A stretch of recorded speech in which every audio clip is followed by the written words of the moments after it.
আমার ভাইয়েরা,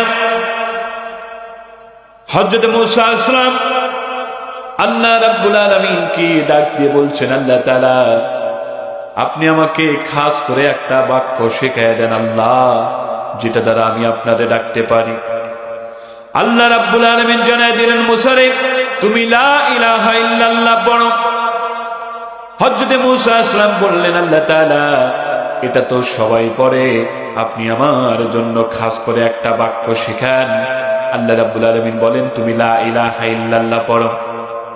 হযরত মুসা আলাইহিস সালাম আবার বললেন, আয় আল্লাহ তাআলা সবাই এই বাক্য পড়ে, আল্লাহ আপনি যদি একটা নির্দিষ্ট করে আমাকে একটা বাক্য শেখাইতেন, যেটা দ্বারা আমি শুধু আপনারে ডাকতাম।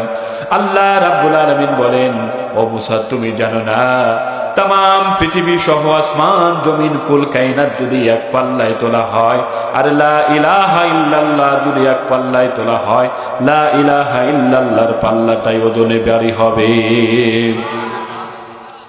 লা ইলাহা ইল্লাল্লাহ শুধু একটা মাত্র জিকির নয়।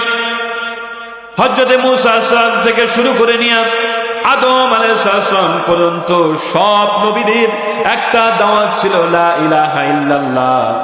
আল্লাহর আইন ছাড়া কারো আইন চলবে না।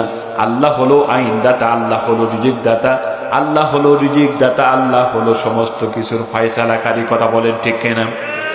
আল্লাহ রাব্বুল আলামিন বলেন, লা ইলাহা ইল্লাল্লাহর ব্যাখ্যা হলো আল্লাহু লা ইলাহা ইল্লা হুয়াল হাইয়ুল কাইয়ুম। লা ইলাহা ইল্লাল্লাহর অর্থ হলো তাবারাকাল্লাযী বিয়াদিহিল মুলকু ওয়া হুয়া আলা কুল্লি শাইইন কাদির। লা ইলাহা